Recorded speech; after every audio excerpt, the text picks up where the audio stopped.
Hello everyone and welcome to the 9th Annual Bhaktivedanta Swami Lecture. We're pleased that you could join us via the various online platforms. My name is Megan Weber and I'm currently employed as a Principal Consultant with Alexander Forbes. Today's topic, the mind, friend or foe, ties in with the experiences of famous celebrities to ordinary folk across the globe who grapple with depression, anxiety, and mental health challenges. It's a much needed discussion topic, and the role that religious or faith-based organizations can play is meaningful. A special welcome to Bhuta Bhavana, our speaker for today. Thank you. I would like to introduce to you the CEO of the Bhaktivedanta Book Trust Africa, Mr. Naresh Gopichand, who was appointed in January of this year. He is currently the new business director at Atlas Finance. He also serves as the chairman of the Finance Committee and a director of Microfinance South Africa. Mr. Gopichand has been with the BBT since 2011 and has served the organization in various roles. Chairperson of the Charitable Fund, trustee of the Back to Godhead Trust, and manager of book translation and production. I would now like to hand over to Mr. Gopichand.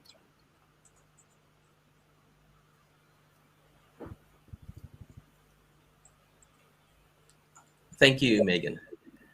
Welcome, Bhuta Bhavana Prabhu. Thank you for being with us today. And to all our audience on Facebook and YouTube, thank you for joining us this afternoon. I would like to also acknowledge our Emeritus Trustee, His Holiness Jayaveda Swami, and His Grace Govardhan Das, the Senior Trustee of the African BBT. Coming together and participating in events like these gives us an opportunity to discuss pertinent topics and challenges that face humanity and allows us to explore possible solutions to these challenges from a more spiritual and holistic point of view. Mental health has received considerable attention over the past 20 years, and it affects us all regardless of our socio-economic backgrounds. It's evident we live in a stressful society. The impact of social media, cyberbullying, the COVID-19 pandemic has taken toll on our lives. Research has shown that religiosity and spirituality plays a pivotal role in positive mental well-being. These belief systems help humanity find a higher sense of purpose and inner peace. It also helps us cope with depression, stress, terminal illness, anxiety, and suicide. According to the World Health Organization, suicide is the 4th leading cause of death amongst 15 to 29-year-olds. Does the Vedic viewpoint hold some of the answers that could help us with this alarming trend?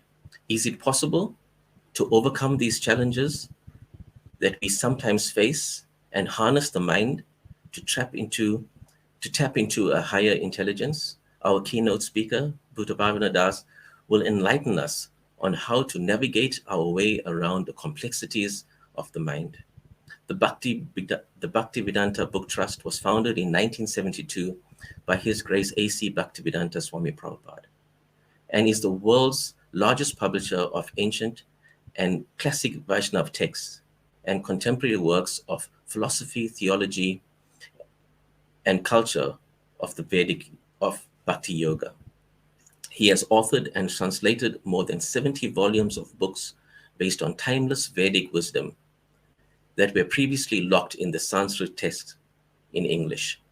The Bhaktivedanta Book Trust has published Srila Prabhupada's books in more than 90 languages, which includes titles in English, Swahili, Zulu, Xhosa, and Setswana, and has many more titles in production in various other African languages.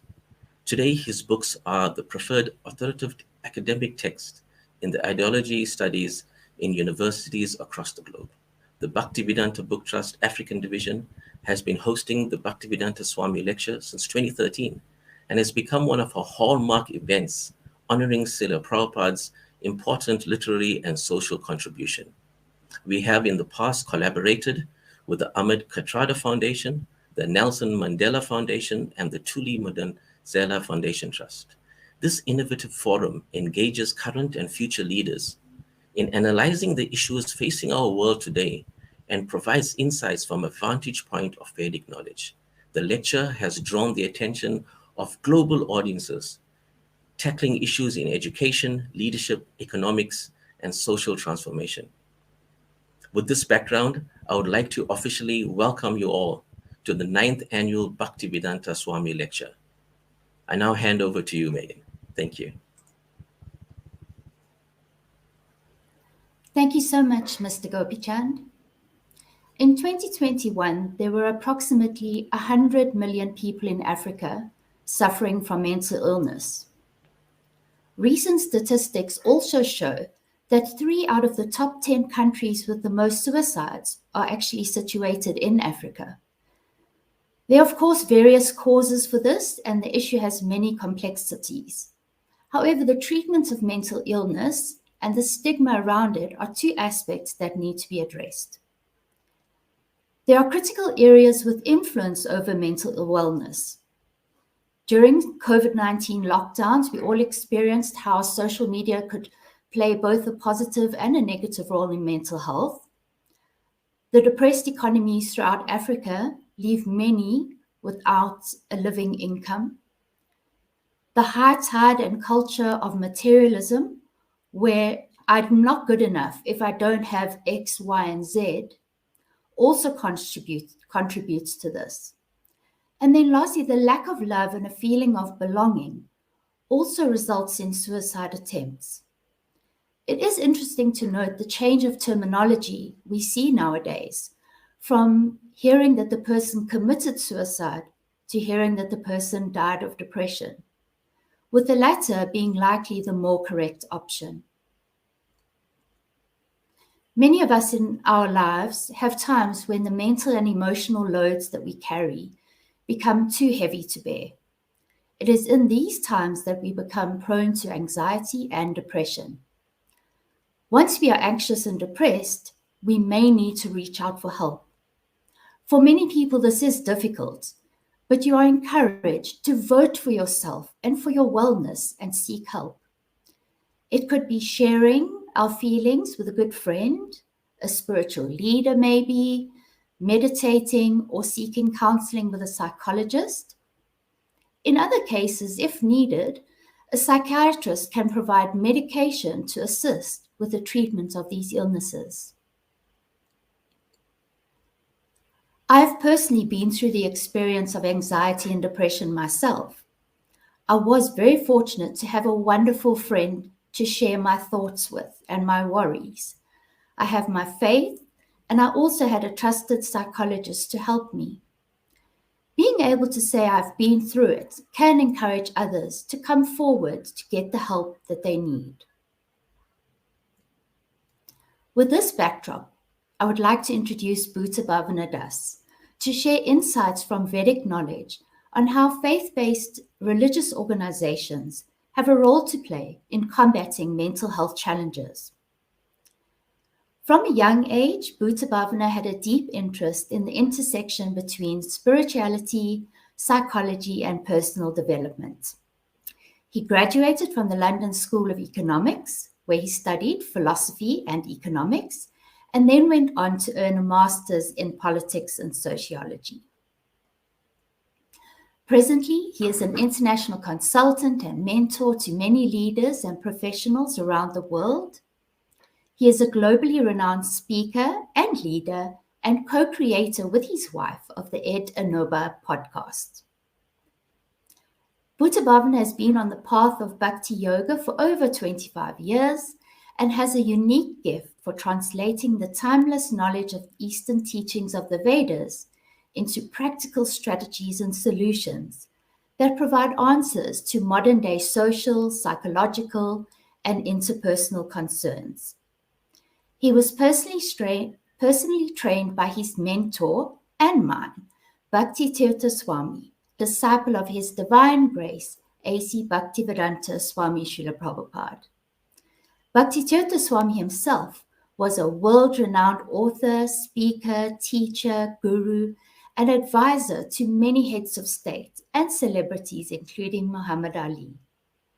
I'm also fortunate to have known Bhuta Bhavana for many years, and we are privileged to have him with us today. Please join the conversation by sending comments or questions. The links will be put up for you on the screen above. So thanks, Bhuta Bhavana, and over to you. Thank you very much for the kind introduction. It is a real pleasure to be here with all of you at such a critical time in human history. This topic, the mind, friend or foe, is such a pertinent topic to our times, and we're very honored to be here as we go on the journey together to try to explore, share, and apply ancient insights that can help us to deal with modern day personal, social, and psychological challenges. I think the first thing we need to do in a situation like this is set the frame. So we're talking about the mind. We've heard comments previously about the importance of the mind and the trends around mental health. There's a study by San Diego State University's psychology department where they have found a real correlation between the increasing trends around social media and technology and increasing anxiety, depression, loneliness, etc. So we live in a time where literally the instruments of communication have perhaps never been at their highest. Yet people's sense of deep connection and satisfaction is going down in a really fast and accelerated sense. So we know that this is a worldwide concern, both in the African states and in states or countries all around the world. And this really brings us to the point that we are trying to address here.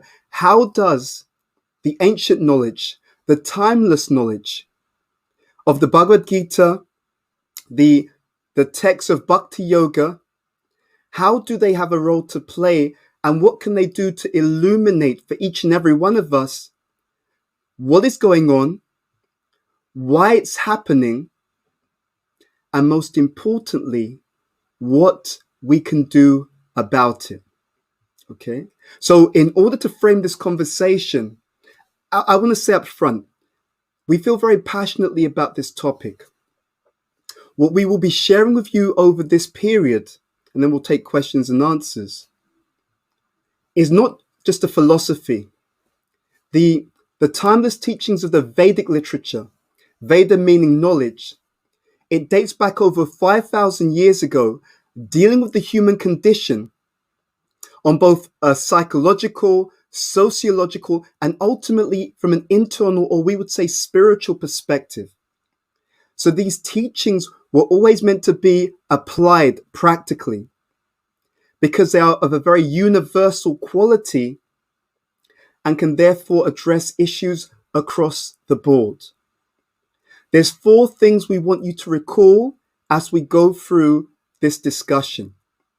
The abbreviation that we will use is MIND. M, I, N, and D. Okay, so we provide this up front as a framework by which we can hang all the insights that we will be sharing. The first letter M stands for meaning.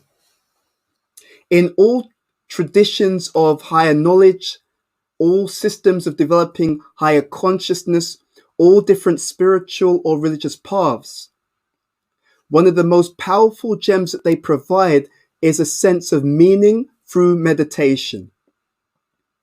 We live in a society where the mind is constantly being pulled in different directions.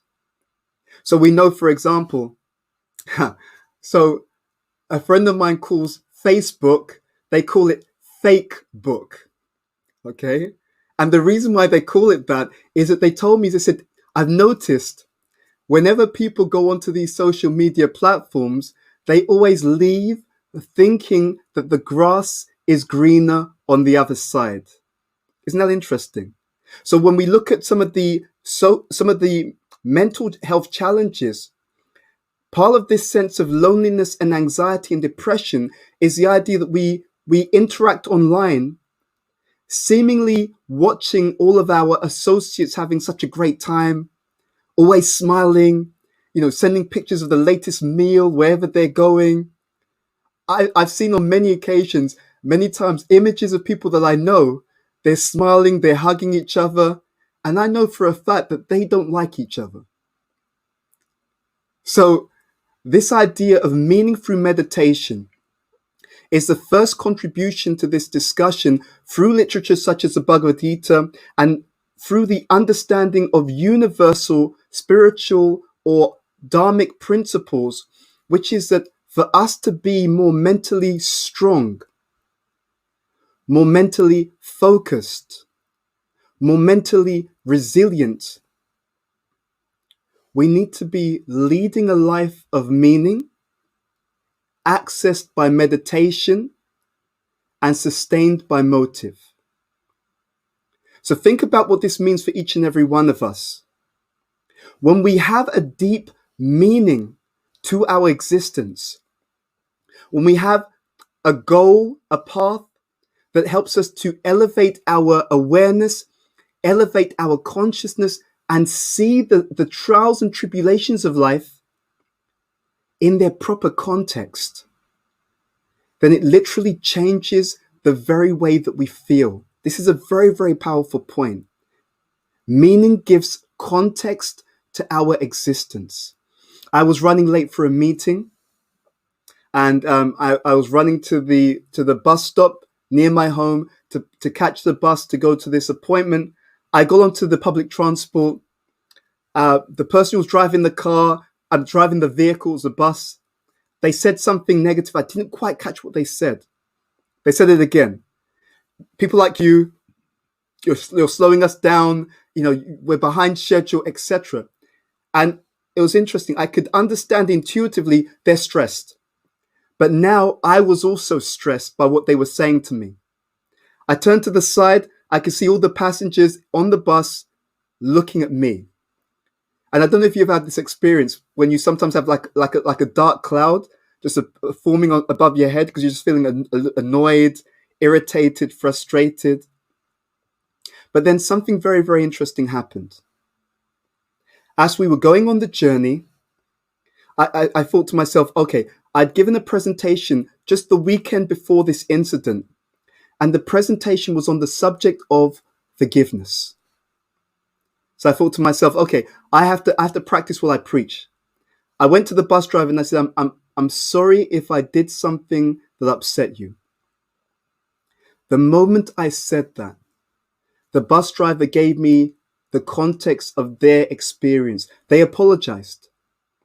Then they explained how they were under pressure because if they don't reach each particular location by the right time, they get criticized by their manager. They explained to me how their organization was making redundancies. They were fearful for losing their job. They explained to me how a member of their family had some health concern, which was also playing on their mind. By the time we got to my stop, I was not upset with them at all because I had context. This is a very, very powerful point. Each point I'm going to give you, if you unpack the gift, if we unpack the gift and apply the present, these factors can make tremendous differences in our existence. So this idea of meaning through meditation.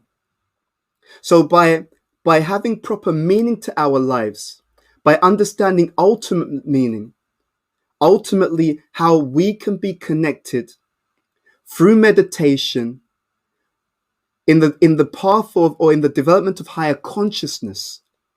In our tradition, we say connecting with the Supreme. And in our Bhakti Yoga connection, we especially emphasize mantra meditation. Meditation which is done by hearing and repeating divine names of the Supreme. So this is the first gift from the insights of Bhakti Yoga, the insights of Bhagavad Gita, which can help us. Always keep in mind that we have a higher purpose, a higher meaning. And that meaning can be experienced through meditation if we keep motivated to develop higher consciousness and a connection with the Supreme. That is the first insight. We said there were 4 letters, M-I-N-D. I stands for internal investment. Many of us, we live our lives investing in our education. We may invest in our health. I had such a powerful experience over the last few years in relation to this idea of internal investment. I saw during the last 2 years where there were many people who were very much shaken by the changing circumstances, a global pandemic, lockdowns, social unrest. Amongst these very destabilizing trends, I noticed that there were a group of individuals in my life who were able to move or navigate through these events in a really powerful way. And I started to do a comparison.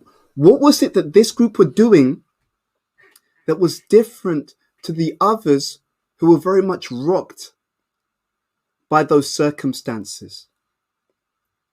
What I saw was this internal investment. And I would say actually slightly more than that. It's an internal investment that we take the initiative for. What was I seeing? There were certain people in my community, in my networking circle, who had gone very deep in investing internally. So, as I said, where most people were just investing in external activities, social activities, leisure activities, these people had been working on themselves. They'd been trying to develop higher wisdom. They'd been trying to develop self-awareness. They'd been trying to cultivate deep, meaningful, supportive, high-quality association and friendships. And they had done that when there was no emergency happening. And so this brings about this idea of community, that we are as strong and we are as informed as our network. So what I saw was that because these people had built strong bonds, they built real relationships where they could do what? They could literally reveal their mind, they could be open and honest, and they could get meaningful advice. In one of the most powerful literatures in the Bhakti Yoga tradition, there's it is called the Nectar of Instruction. Within it, it mentions what is called the Priti Lakshanam, and these are considered 6 loving exchanges. Within those, there are the loving exchanges of revealing the mind, so being very open and honest about what we're dealing with, and inquiring confidentially, which means being open to good advice, deep advice, in fact, being open to wisdom. So those people that I knew who had been engaging in this and had gone deep in these kinds of relationships, because they had invested internally and invested wisely, they had such a support structure that literally whatever was happening to them, let's put it another way, whatever was happening around them was not necessarily happening within them. So the second contribution we can make to this idea of stronger mental health is to build meaningful networks and associations where we can be open and honest and where we can receive guidance, receive wisdom. We sometimes call this transcendental knowledge that literally helps us to grow and become strong. I can't emphasize this enough. We need to become a society that really develops the internal strength rather than just the external resources. Okay. So M stands for meaning. Having a life where there's more focus on the higher meaning, which puts everything else that we experience into context. I stands for internal investment. The idea that when we study literatures of wisdom, there are many across the world, across cultures, across history. One of our primary literatures is the Bhagavad Gita as it is, which really explains the human condition in a very deep way, along with the goal of the human existence. So, meaning, internal investment. N stands for needs versus wants. Unfortunately, we see that modern advertising is so sophisticated that it can literally bombard us and literally play into our insecurities. You're unhappy in life. The reason why you're happy is because you haven't bought my product, my service. But if you buy whatever I'm selling, your life will suddenly change, right? But that's actually wrong. There was an initiative, I believe it was by the British Medical Association. They actually sent an initiative to the UK government asking for more controls and more restrictions around modern advertising. And their argument was very simple, that modern advertising is so sophisticated that if we don't put more healthy boundaries around it, it can literally trigger more and more insecurities in the population. And by doing so, cause them to behave in ways which are counter to their deep and lasting well-being. So the third factor is to really consider and to start to focus more on our needs and less on being programmed and manipulated by advertising, which can cause us to go in the direction of things which aren't really fundamentally essential to us, but now we've become bound or entangled by. Okay. So we talked about having meaning in our lives, having a real focus, understanding what is the goal and looking for that. Searching in our existence, searching through books of wisdom, searching by associating with and inquiring from those who have more insight, especially those who have a life which is built around wisdom, around spiritual development, to inquire from those people. How do we understand things more? How do we understand meaning more? And how do we engage with meditation, which will help us to achieve and experience that deep sense of meaning? We said I is the internal investment. I train leaders, that's my day job. And I'm always speaking to them about what we call the preemptive strike. And please take this on board. What I'm sharing with you, this is not a philosophical conversation. This is not just it's not just a few concepts or ideas. I have seen in my own life and in the life of others that if we start to apply some of these principles, it can lead to a profound experience in our life, a much greater sense of satisfaction. This I meaning internal investment. We should not wait for the emergency. We should not wait for the emergency. We want to be those individuals who are constantly growing and becoming stronger inside. In the teachings of the Bhagavad Gita, it talks about spiritual strength, internal strength. And the idea is that when people are developing themselves through a bona fide system of spiritual wisdom, it helps them to be much more stable and strong within. So in the Bhagavad Gita, in the conversation between Krishna and Arjuna, which is the essence of that Bhagavad Gita, which is the Bhagavad Gita, Krishna says to Arjuna at one point, Chanchala hi mana Krishna, or Arjuna says that to Krishna, that the mind is very difficult to control. And Krishna agrees with him. He says, absolutely, but it can be done. By regulation, by practice, by detachment. So please do check that out. We said N stands for needs versus wants.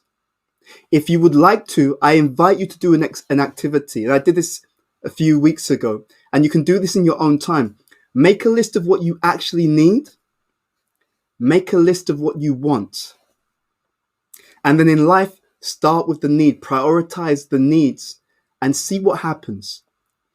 It was an incredible revelation for me. I started to see how many people in their life, they were dissatisfied because they were neglecting their true needs and being manipulated to chase after things that they just wanted. So what are true needs? True needs are therefore real community, real association, where you care about those people care about you. There's a need for security, both psychological safety and physical safety. But there's also a need, and this is often neglected in society, there's a need for spiritual development. And that brings us to the last letter. So M, meaning. I, internal investment. N, needs versus wants. D is development. There's a need for internal or spiritual development. When we live our life by higher values, when we engage in meditative practices that raise consciousness and help us to connect, literally, yoga means union. And the fundamental or essential meaning of yoga, according to the Bhagavad Gita, is bhakti yoga, is union with the Supreme. And as we have that, we have access through that connection to literally unlimited sources of strength, inspiration, knowledge, and realization as well. These are gifts. These are the unclaimed gifts of humanity. And these gifts can become the antidote to many of the challenges in mental health that we are facing across the board. And I want to be very clear on that. This is not to say that if we do not have specific conditions that we should not seek professional help. We're not saying that at all. We're saying that whatever professional help is required, one should get that. But alongside that, there is an incredible and untapped opportunity to start to explore how these wisdom traditions, Bhagavad Gita as it is, etc., can supplement, support, and enhance literally everything that we're doing by both strengthening the mind, reinvigorating the mind, and also bringing great clarity to the mind as we go through this journey that we call the human condition. So we wanted to leave you those 4 factors to consider. I'm going to hand back over now to see how we go forward.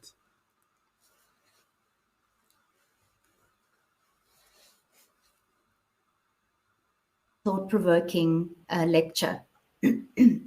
I think what I admired most about it is that what many of us lack is the ability to structure a plan around improving our lives and then implementing it going forward.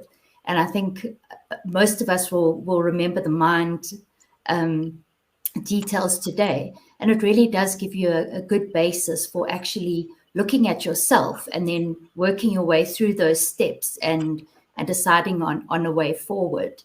The other point that I wanted to raise, it's just something that I look at personally, and perhaps you can comment on it, is we often get trapped into the sort of the net of, if I can just have $1 million, then I'll do ABC, and then I will be happy. You know, if I can just get that $1 million, that Ferrari, then I'll be happy. But to me, it actually works the other way around, because you may never get that. So what do you do first? First, you need to be. And I think that is what you alluding to here, is that first we need to be. We have to have our mind in order. Then we will have the happiness, the stress-free lives that we all wanting. And then we'll be able to do what it is that we really want to do. looking at the differences between what are our needs, what are our wants, where do we have to develop in our lives. So I'm not sure if you have anything you'd like to add to that point of view. Absolutely. There was a study on this. One study, they were looking at what comes first. Does success come first and then happiness, or does happiness come first and then success? Now, look, let's be very clear. On a practical level, there are some basic resources that an individual requires to exist. Okay? But I do emphasize that what's happened in the modern world is that we have overemphasized the external, and we have literally repressed or diminished the significance of the internal. Now let's just really think about this. If someone said to you, I'm prepared to give you $1 million, but on the basis that you will never experience any internal peace of mind, only a fool will sign that kind of contract.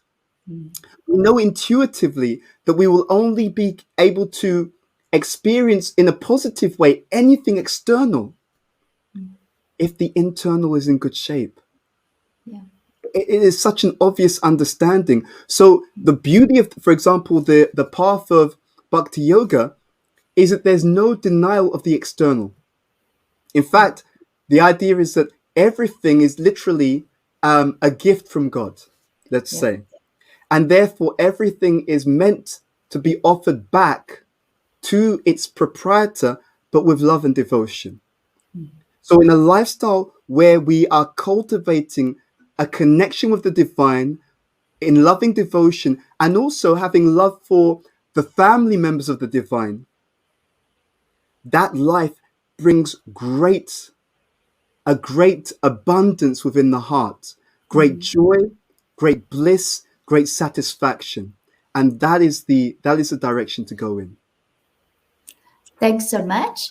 Okay, we're going to follow on with another question. If human beings are spiritual by nature, then why is it that we're continuously searching for that elusive happiness? So there was a story in relation to this that I wanted to share. I read this many, many years ago, decades ago. And it really was one of the points which really inspired me to go on this inner journey. And so in the story, it was said that there are these angelic beings, and they understand that there's this great gift which will unlock the potential of humankind. And they're thinking, actually, there's these higher beings, let's not say angelic beings, but they're thinking, where can we hide this gift such that humankind will never find it and never be able to fully exploit it? So one of them says we could hide it at the top of the highest mountain. And they discuss and they consider, no, that's a bad idea, because eventually humankind will scale the heights of the highest mountain. They'll find this treasure. And then another one says, you know what, we could hide it in the depths of the deepest ocean. Again, they have some consideration. They decide, no, one day humankind will enter into the depths of the deepest ocean and they'll find that gift. And one of these beings, who's particularly insightful, he's silent for quite some time. And then he tells his associates, I figured it out.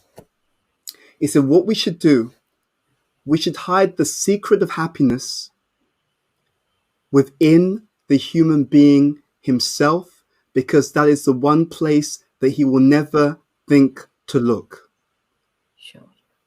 So there's this idea that, yes, we're all looking for happiness. In the Vedic literatures, it's said that we are by nature Sat, Chit, Ananda.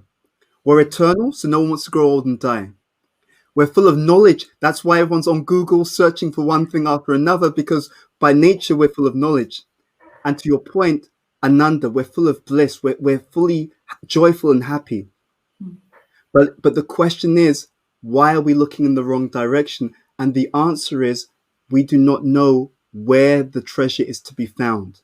Yeah. It is also interesting that we can understand by analysis that treasure can't come just by outside factors. When we get something that we don't want, we're unhappy. When we don't get something that we do want, to your previous comment, we're also unhappy, right?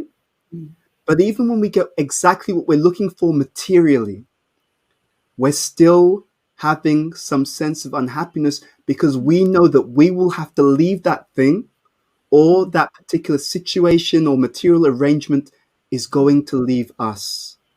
So even just by using our analysis, we can understand. We're not saying that we shouldn't interact in the outside world. We have to do that. That's part of our life. But we should also interact on the inner plane. And through those processes of mantra meditation and so on, we can connect to a deep joy that stays with us no matter what the external situation will be. Now, that is an amazing realization. Thanks so much. Thank you. We move on to our second question now, and it's from Tabo.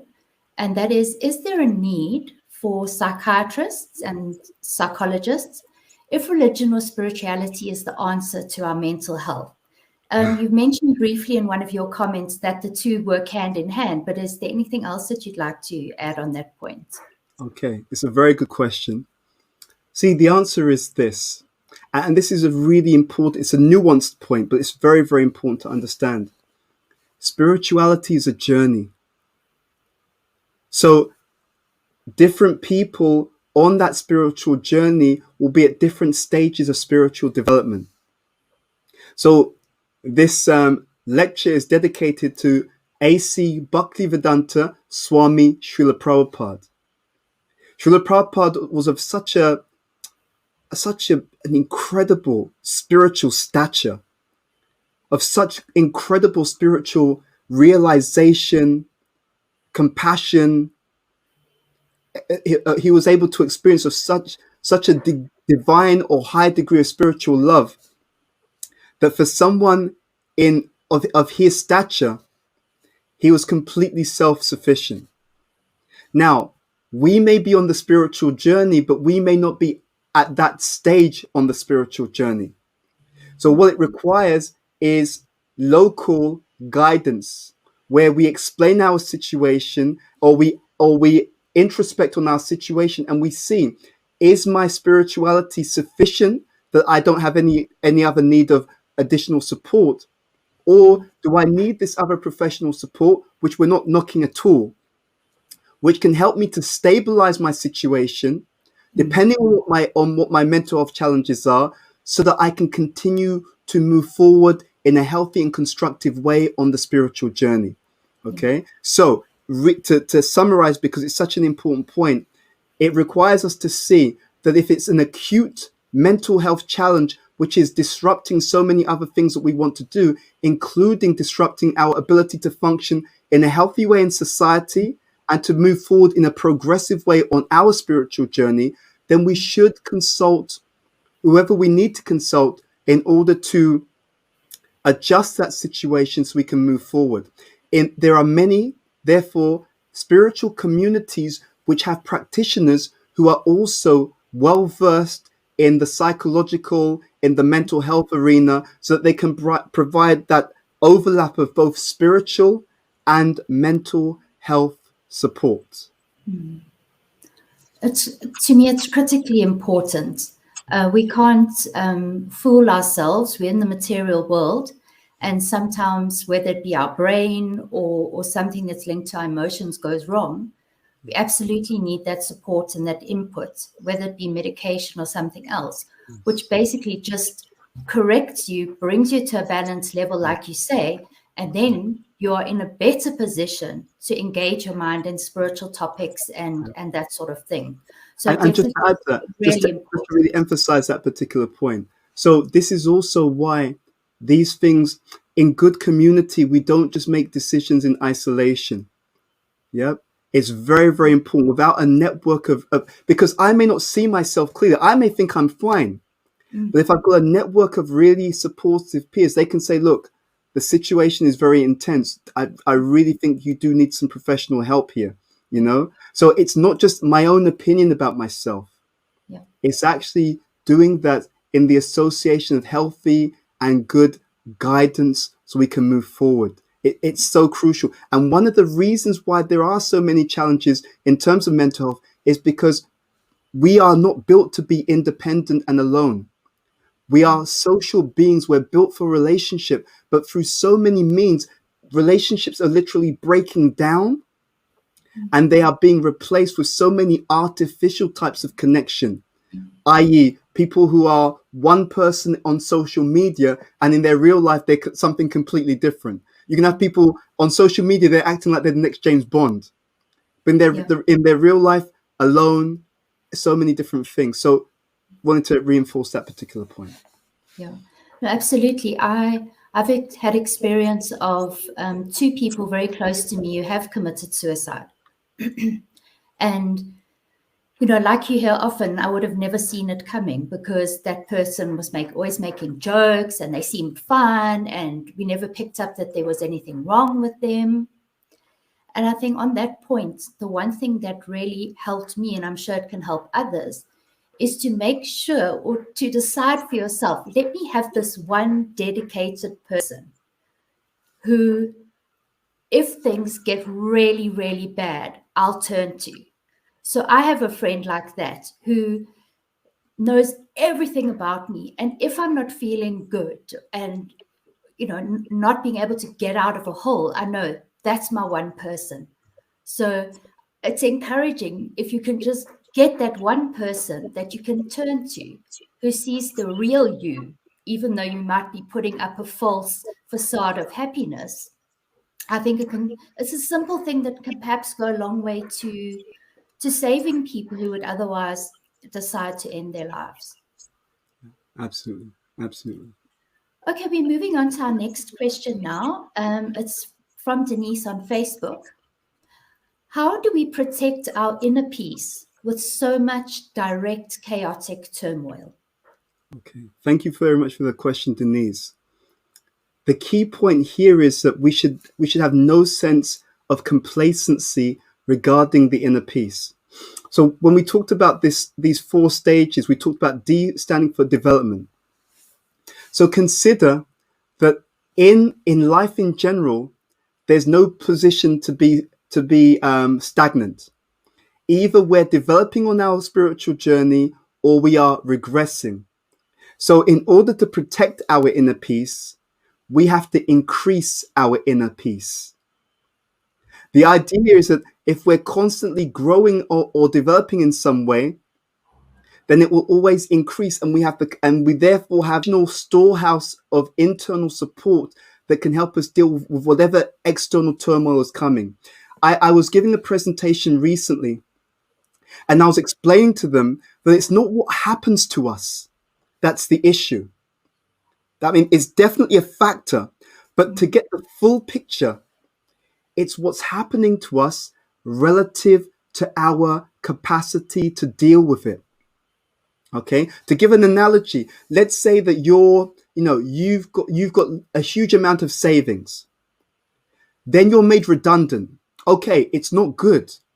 But because you have a huge amount of savings, you can still maintain yourself while you're looking for the next job. Okay, so something has happened. I've lost my job, but I've got this saving. I've got this capacity. So the capacity will keep me going while I look for another job. In the same way, if we build up our inner peace and inner strength by what we call this sadhana, which means a daily spiritual practice. If I keep building that capacity, then that is a game changer, Denise. Because by building the capacity, I'm making literally an eternal insurance policy. Because what I'm doing by building my own internal peace and internal strength, 2 things happen. And those 2 things are game changers. Number 1, I give what I am. Okay? Your own inner strength, inner peace, if you build it abundantly within you, it will overflow into your relationships with other people. You will literally be able to bring peace to the turmoil that is within other people. That's benefit number 1. Benefit number 2, with your own inner peace, inner capacity, what it means is whatever happens to you, you'll have the resources to move through it. So again, it's not what happens to us. That's part of the equation. But it's my own inner resources relative to the challenge that really determines how I move forward in life. And so literally, I've seen many, many times, I've seen people and I can see that they're going to run into troubles because they've stopped developing their inner resources. So the moment something happens, they're shaken. Whereas I've seen other people, they keep making that internal investment. And they can go through externally challenging situations and you wouldn't even know. And it's not because the situation didn't happen to them. It's because they built up the strength to handle the situation. And this is something that we can do. This is something that we can make a daily part of our day-to-day lives. If we have the vision to grab that initiative and to take that proactive step. No, you're so right. It reminds me of Viktor Frankl's book, A Man's Search for Meaning, where he's saying, so many people went through to the concentration camps. Mm-hmm. Some made it and some didn't. And he's saying that how critical it is for each one of us in our lives to have that inner strength and that why. Like, why do we get up in the morning? Why are we working? Why are we doing so many things? And all of it is linked directly to that process that we should be following every day to build up our spiritual courage, our spiritual strength, and become aligned with that practice every day to support us in our mental health. Absolutely. Thanks, Denise, for that question. I was just saying, it supports us on all levels. Yeah, true. Now, the next one is from Linda. Thank you. She's asking, is depression and anxiety linked to karma? Do we bring this condition upon ourselves, or should a person just accept their life? Okay. Thank you very much for your question, Linda. So the first thing we have to do is understand exactly what karma means. Because sometimes people use karma in the wrong way. They use it more like a criticism or judgment. The word karma means activities. In the Bhagavad Gita, there are 5 themes, right? So there is Ishvara, which means the controller. Jiva, that means the living person. Kala means time.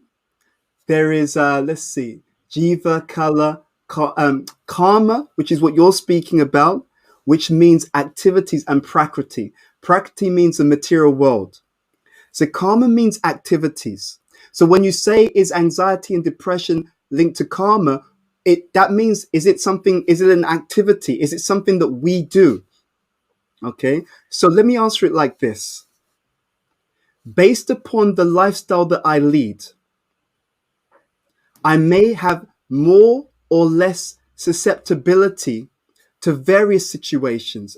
Let's give an example. So going back to the example we gave earlier, if I lead a life and there's certain things which I may have missed, some things, let's say I didn't arrange certain things financially and then I'm made redundant, I'm going to be in anxiety because I've got no money. I need to find a job, and I need to find a job fast, right? So there's an activity, but it's also linked to certain conditions and circumstances. But the ultimate thing to point out here is that each and every one of these conditions can happen to each and every one of us. Okay? When we see another member of humanity, we should understand that we are looking at ourselves in the mirror. Okay?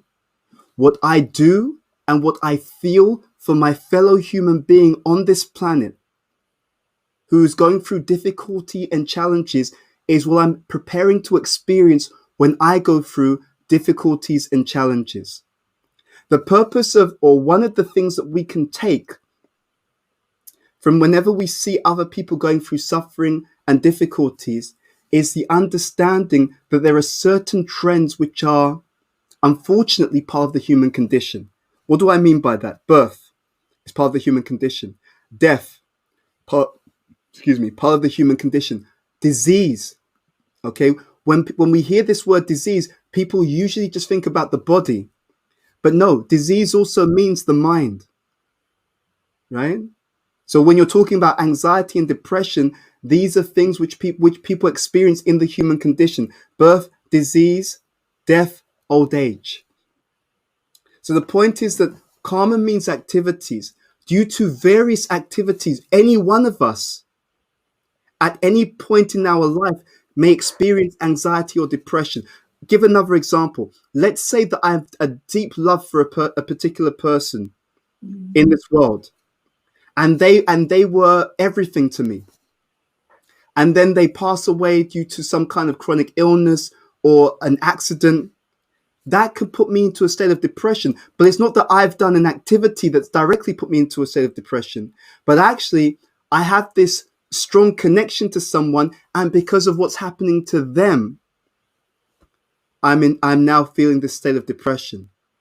So by karma, we simply mean the activities of this world can put each and every one of us into that state. However, what we also find is, as we elevate our consciousness, especially through certain spiritual activities, cultivating of spiritual wisdom, it gives us more strength to navigate through some of these situations if and when they appear in our lives.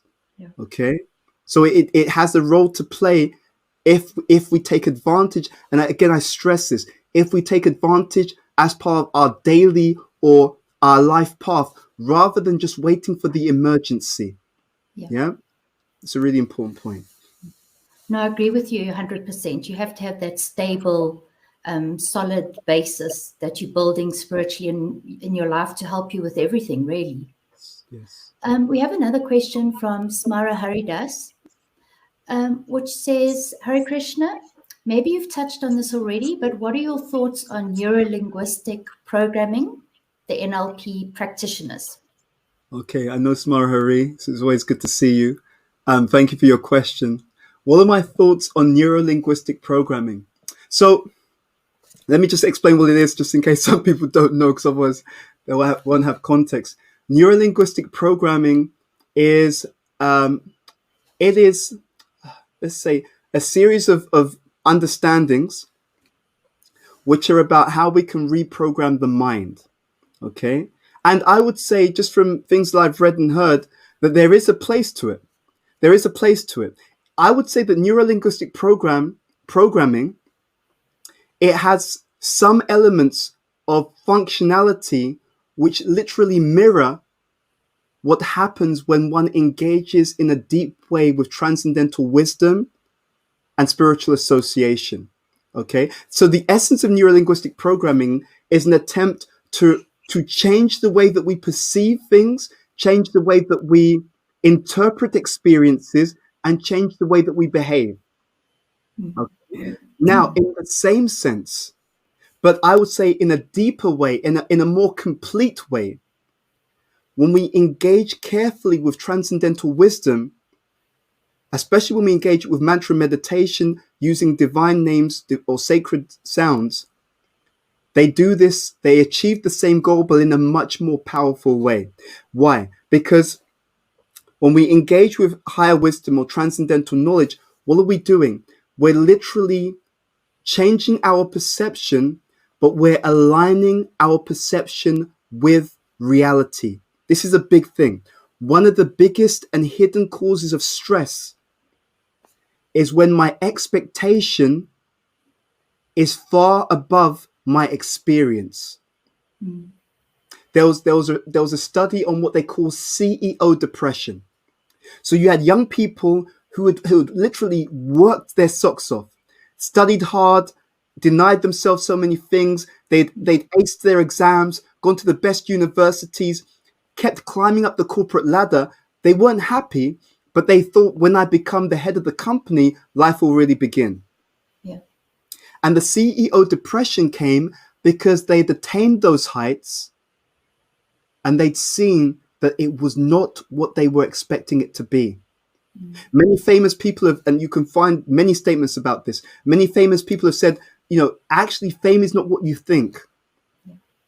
Because sometimes when a person becomes famous, they don't necessarily see all the things that come along with it inevitably. Okay, so now you're being stalked. You're famous. Now the friends and relatives that you have who were nice to you before, now they all want something. My own mentor, he was talking about how, as an advisor to Muhammad Ali, he was with Muhammad Ali in his mansion early one morning. I think it was 4 or 5 a.m. Muhammad Ali would rise early. My mentor would always rise early. And they were discussing. Muhammad Ali told him, he said, when I was young, I always dreamed of being famous. He said, it was always my dream. And now I've got wealth, I've got houses. He said, I could fly people in all over the world to come and see me. He said, but now I'm more miserable than when I was young. And he said, the reason is now I can't trust anyone. Everyone who comes to me wants something. He said to the Swami, he said to my mentor, he said, Swami, you're literally the only person I know who comes to me with a desire to give. Everyone else comes with a desire to take. I can't trust anyone. I'm paranoid. Someone's going to sue me. Someone's going to ask for something. So this is the point. Anyway, I don't want to go too far into that. But the point is that the neuro-linguistic programming, it aims to reframe the way that we look at things, the way that we act, therefore, and how we move in life. But it is, I would say it is like a more simplified version or more primitive version of a higher order of that, where we have what we call Shastra or Vedic literature, which helps us to adjust our vision, but to see things as they truly are and to live our life according to the vision of reality. 100%. Okay, we've got another good question coming through from Joseph. He says, overthinking is the art of creating problems that didn't exist. What kind of training does the mind and consciousness need so that we are empowered and in control of the mind? It's a great point. So in the Bhagavad Gita, it has an incredible framework. It talks about what is called the 3 modes of nature. Without going into all the detail, what I would just emphasize is that the mind can be in a low energy state or low consciousness state, whereby it's very fearful. It tends to be very easily disturbed, right? And that's a very anxious or regressive state of mind. The mind can be in a category that we call passionate. In that state, the mind has huge amount of desire for material things. So a sense of greed. The mind can be very much overwhelmed in that particular state by this desire to just accumulate more and more, potentially a great sense of attraction or arousal in terms of lust. Okay, so that's the mode of passion. And the mind can be in a state of what we call goodness. In a state of goodness, the mind feels very tranquil, very peaceful, and the mind also is very stable in that particular state. So what the mind needs or requires as training is a lifestyle and practices that will bring the mind more into what we call the realm of goodness. And in that realm of goodness, the mind being very peaceful, it's not overthinking anymore.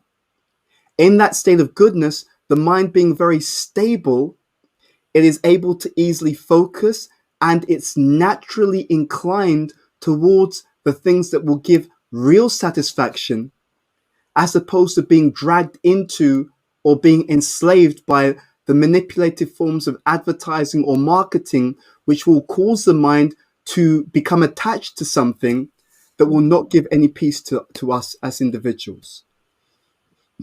Thanks, Bhuta Bhavana. We've got a question here from Kelly. Research shows that social media is addictive by nature. How do we use social media and not become addicted to likes and numbers of followers? Okay. So I was trying to look into this carefully, and I was trying to use some of the insights of the Bhagavad Gita to look into how we can change this. I mean, that's a whole seminar in of itself, but I'll give you a few ideas. You see, what happens is that we have certain fundamental human needs, and they can be fulfilled in a healthy way. But if they're not fulfilled in a healthy way, we become susceptible to trying to fulfill those needs in a more artificial way. So you have the natural versus the artificial. So this idea of becoming addicted to likes and numbers of followers, if we dig into it, what is the underlying healthy human need, right? The underlying healthy human need is for a sense of significance, a sense of appreciation. When you have likes and followers, it means you're being recognized. People notice you, people respect you, people appreciate you. Okay. So what we do is we trace things back to the underlying need. And then we see how to fulfill that underlying need in a healthy, more natural way. Because if we don't, then we become slaves of the more artificial way of looking at those needs. And the difficulty with the artificial way of doing it is that those artificial strategies, they literally enslave us. I'll give you an example. I know many people on social media, they engage, they start to get some likes, some followers, etc. And now they're forced to keep doing things on social media in order to get more likes and followers.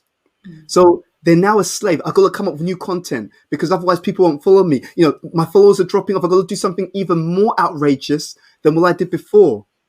And so they don't see it sneaking up on them, but they've now become a slave of their own social media account. They're spending more time, more money, more energy, more of their thought patterns are going to how they can keep people's attention.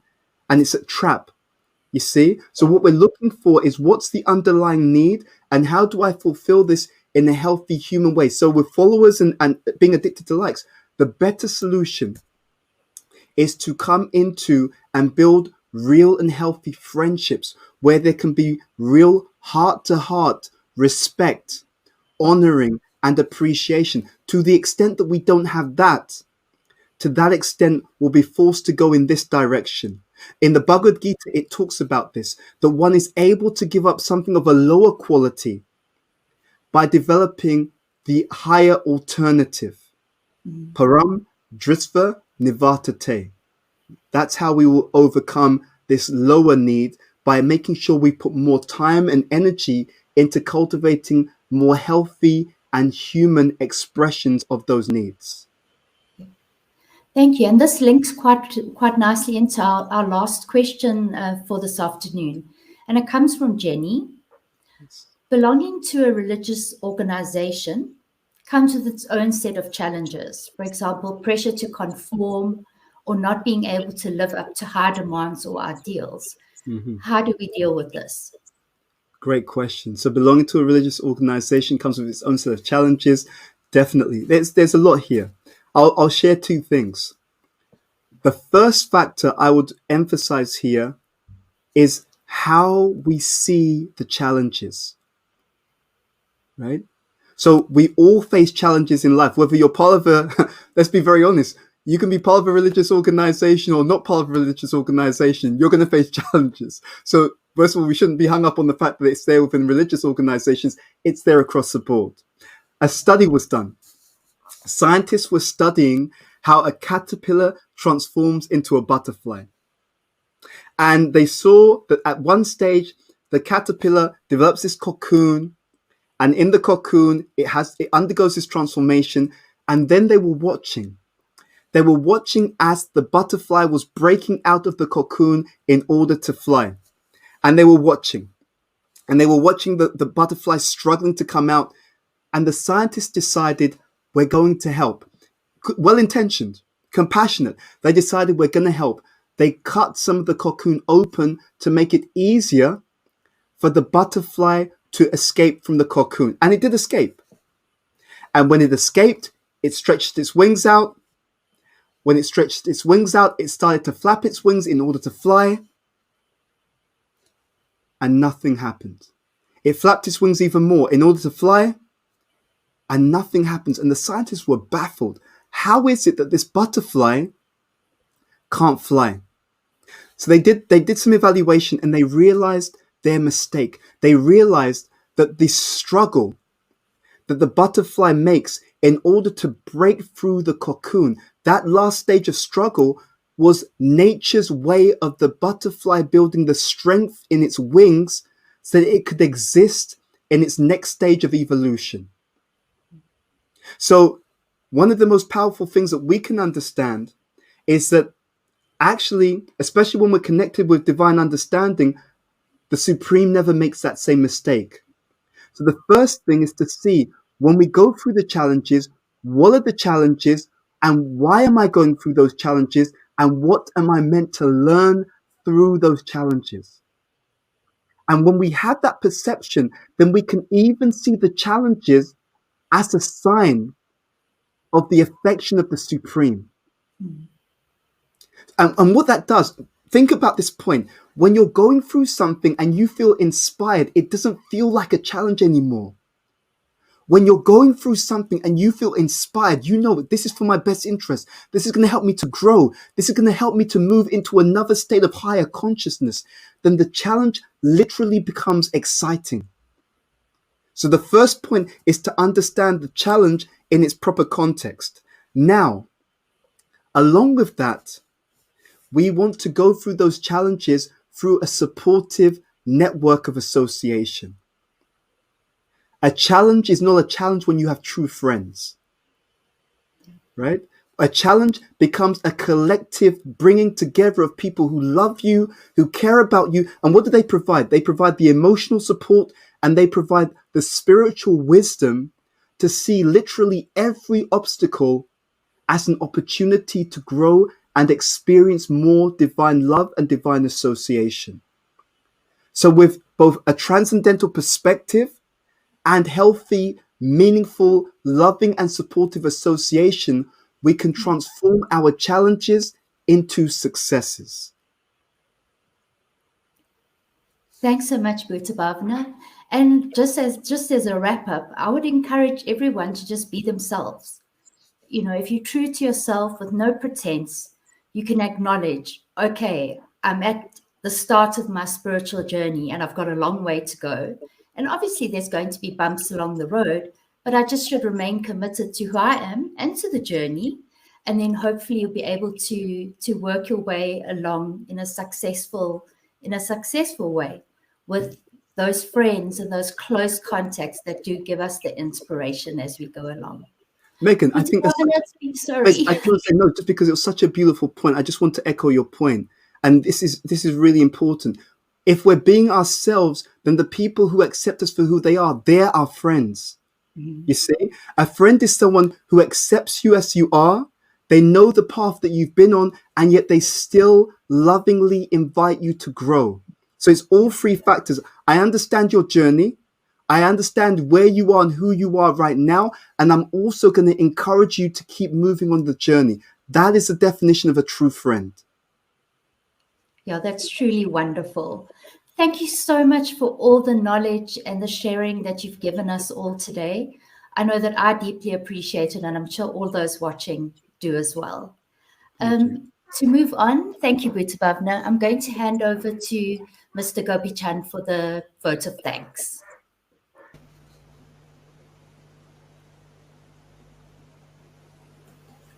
Thank you, Megan. Thank you, Bhuta Bhavana Prabhu. What an enlightening, informative lecture. Really helped us explore a lot that we haven't actually delved into so far. Thank you, Megan, for your professionalism and expertise as the Master of Ceremonies. I would like to extend my gratitude to the BBT Africa events and marketing team for their hard work and dedication in putting this event together. I'd also like to thank the BBT Africa team, our Emeritus Trustee, His Holiness Jayaveda Swami, and our Senior Trustee, His Grace Govardhan Das, for their support and gratitude.